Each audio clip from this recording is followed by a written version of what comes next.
এই মুহূৰ্তত এটা ডাঙৰ খবৰ যে কাইলৈ সঁচাকৈ ঘোষণা কৰা হ'ব নেকি অতি প্ৰত্যাশিত উচ্চতৰ মাধ্যমিক চূড়ান্ত বৰ্ষৰ পৰীক্ষাৰ ফলাফল।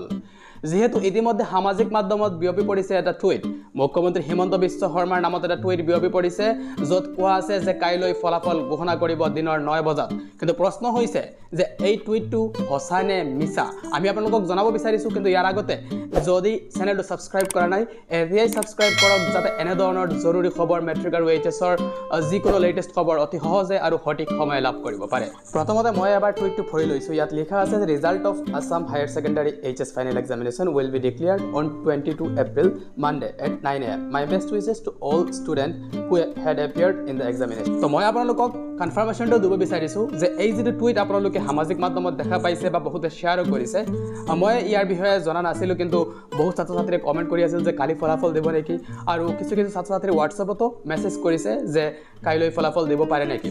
তো আপোনালোকক জনাব বিচাৰোঁ কনফাৰ্মেশ্যনটো যে কাইলৈ ফলাফল দিয়া নহয়, এইটো এটা ফেক টুইট হয়। মুখ্যমন্ত্ৰীৰ নামত কোনোবা এজনে এইটো এডিট কৰি যোৱা বছৰৰ যিটো টুইট আছিল মুখ্যমন্ত্ৰীৰ ফলাফল ঘোষণাৰ আগতে, এই টুইটটোকে কোনোবাই এডিট কৰি ইয়াত এপ্ৰিল 22 আৰু মানডে লিখিছে আৰু এইটোকে সামাজিক মাধ্যমত বিয়পি দিছে, যাৰ ফলত ছাত্ৰ ছাত্ৰীসকল কনফিউশ্যনত পৰিছে। আৰু একাংশ ছাত্ৰ ছাত্ৰীসকলে এইটো নিজৰ হোৱাটছআপ বা ছ'চিয়েল মিডিয়াত এইটো শ্বেয়াৰ কৰিছে, যাৰ ফলতে এতিয়া ছাত্ৰ ছাত্ৰীসকলৰ মনত কনফিউশ্যন আৰু বাঢ়িছে।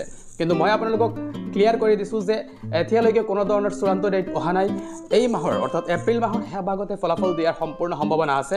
আৰু আপোনালোকে ইয়াক লৈ চিন্তা কৰাৰ কোনো প্ৰয়োজন নাই। মেট্ৰিকত যিদৰে ফলাফল ঘোষণা হোৱাৰ খবৰটো অফিচিয়েলি প্ৰকাশ পোৱাৰ আগতে এই চেনেলৰ যোগেদি লাভ কৰিছিলে, ঠিক একেদৰে এইচএছৰ ফলাফলৰ যিকোনো চূড়ান্ত খবৰ আহিলেই এই চেনেলৰ যোগেদি পাব। ইয়াৰ বাবে আপোনালোকে চেনেলটো ছাবস্ক্ৰাইব কৰি ৰাখিবলৈ নাপাহৰিব আৰু ভিডিঅ'টো সকলোলৈ শ্বেয়াৰ কৰি দিব।